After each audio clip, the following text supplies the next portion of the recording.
We want to get right to Hurricane Dorian. Category 5 storm hitting the Bahamas, heading for the southeast. One of the strongest Atlantic hurricanes in recorded history, compact but fierce. And that's why mandatory evacuations are already in place from Florida all the way up to North Carolina. And the storm leaving so much devastation in its path. Take a look at this apartment building on Abaco Island, completely destroyed. Here's Blue girl after the colours of her favourite football team. Sahar Kodihari died in hospital after setting herself alight outside a court in Tehran. She'd been facing 6 months in jail after attempting to attend a football match. Last night, demonstrators called for an end to the Islamic Republic's decades-long ban on women attending male fixtures ahead of Iran's World Cup qualifier match against Hong Kong. The 29-year-old's death may prove a watershed moment. Chief Executive Carrie Lam has announced the withdrawal of the controversial fugitive bill, which sparked the violent protests in the city. And now let's take a listen in.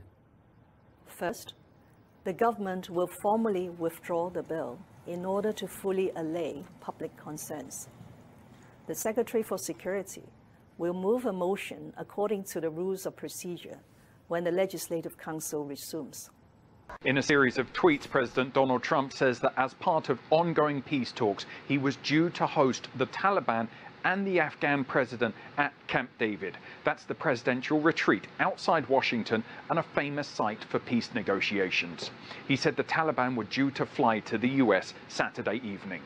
Trump said the reason for cancelling was a bombing by the Taliban, which the militant group said was carried out to strengthen their negotiating hand.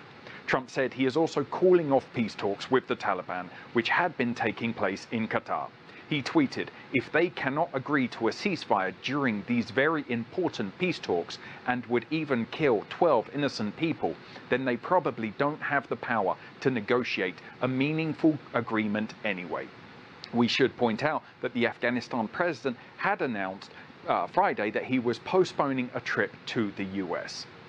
A long-awaited exchange of prisoners between Russia and Ukraine has taken place.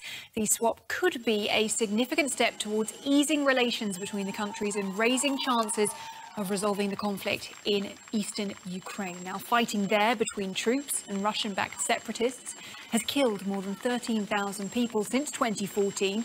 35 Ukrainians, including filmmaker Oleg Sentsov, and 24 sailors detained since last year in Russia were transferred from Moscow to Kiev, with 35 Russians heading in the opposite direction. Prime Minister Boris Johnson suffered multiple setbacks on his Brexit plans this week after outrage over his decision to suspend Parliament. British lawmakers will reconvene on October 14th ahead of Brexit's October 31st scheduled date. In Monday's session, talks between Parliament and the Prime Minister came to a head as lawmakers delivered 3 major blows to the Prime Minister's plans. They rejected his call for an early election, and they passed a law to block a no-deal exit from the EU. Mark Phillips reports.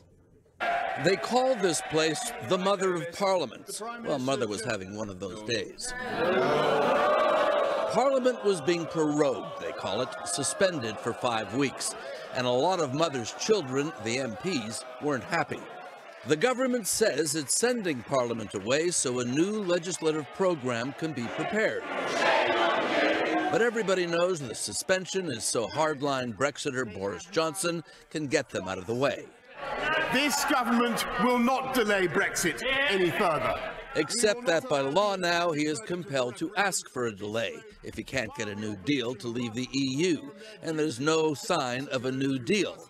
Johnson says he'll die in a ditch first, so the name-calling continued.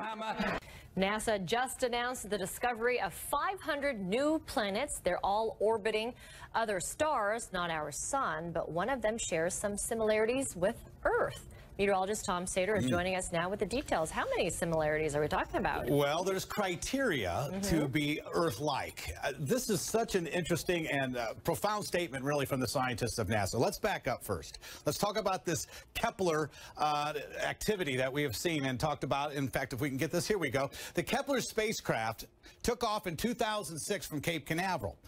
Its only mission was to locate Earth-like planets. Now, they've actually discovered 4,700 objects, but 1,030 are confirmed planets. They're called candidates if they fit one of a couple criteria.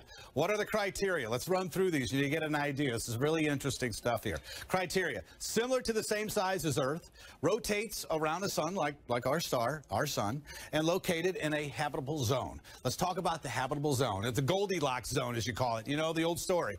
This is just right. You get too close to the star and it gets too hot, too far away, and it's too cold for life. It's not just the reputation of these individual bits and pieces of the infrastructure that's at stake, but it's the kingdom's reputation as a reliable energy supplier. So it's quite a big deal. I want you to imagine here that 18 drones, a swarm of drones, came in just about a week ago in the early hours of the morning of 4 a.m. and hit precise targets like the one behind me. Relatives of the civilians killed in the U.S. drone strike in Afghanistan's Nangarhar province gathered on Thursday for funeral prayers before carrying the coffins for burial. The U.S. drone strike intended to hit an Islamic State hideout in the country killed at least 30 civilians resting after a day's labor in the fields. The attack on Wednesday night also injured another 40 people after accidentally targeting farmers and laborers. Around the world, climate strike marches have been sweeping through major cities, from the Pacific to Poland and from Africa to Australia, where some of the day's early marches began. In school, I'm learning about the effects of climate change, and I'm learning that we need to do something, yet I'm seeing that the people in charge and the people who are running our country aren't doing anything. To me, this is confusing, so I'm here today to step up and say no more. It's not just the young and students that are protesting either. Concern over climate change has spread to every part of society, with private enterprise also sitting up to take notice. Friday sees 5,000 events across 110 towns and cities worldwide, all with the same objective: encouraging elected officials and businesses to commit to a target of net zero carbon dioxide emissions by 2030. South Africa have surged to victory after winning the Rugby World Cup in Japan for a third time. In the end, it was a game too far for England as they failed to live up to the dizzying heights of the semi-final the week before when they beat the All Blacks. On September 14th, against Saudi Arabian oil facilities represents a dramatic escalation of Iranian aggression. It is clear, based on detailed exploitation conducted by Saudi, United States, and other international investigative teams, that the weapons used in the attack were Iranian-produced and were not launched from Yemen, as was initially claimed. To prevent further escalation, Saudi Arabia requested international support to help protect the kingdom's critical infrastructure. The United Arab Emirates has also requested assistance. In response to the kingdom's request, the President has approved the deployment of U.S. forces, which will be defensive in nature and primarily focused on air and missile defense. We will also work to accelerate the delivery of military equipment to the Kingdom of Saudi Arabia and the UAE to enhance their ability to defend themselves. There are 600,000 people currently on holiday worldwide with the company, and they're now looking for other ways to get home. All Thomas Cook flights have been immediately cancelled, putting about 20,000 jobs at risk. The UK's Civil Aviation Authority says it will work with the government to bring 150,000 British travellers home over the next fortnight. With these words, the UK Parliament was back in action. The Speaker of the House, John Bercow, resuming the business of Parliament, proceedings which the Prime Minister had unlawfully tried to block. Emboldened by Tuesday's Supreme Court ruling, the chamber was packed, with MPs keen to interrogate the government. First in the firing line, the Attorney General, Geoffrey Cox. Mr. Speaker, on this Attorney General's watch, the government has been found in contempt of Parliament. Now it has been found in contempt of the law. Incredible. Doesn't he just accept he hasn't got a shred of credibility left? It was boisterous, confrontational stuff on both sides.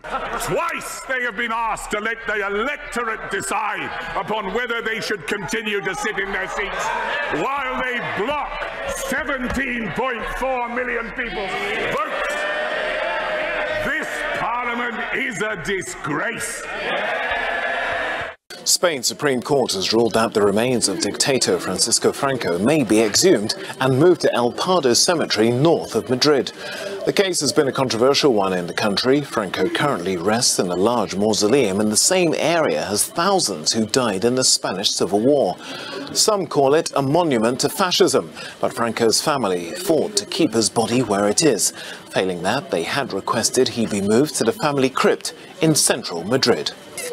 And this week, the president has admitted to asking the president of Ukraine to take actions which would benefit him politically. The actions of the Trump presidency revealed the dishonorable fact of the president's betrayal of his oath of office, betrayal of our national security, and betrayal of the integrity of our elections.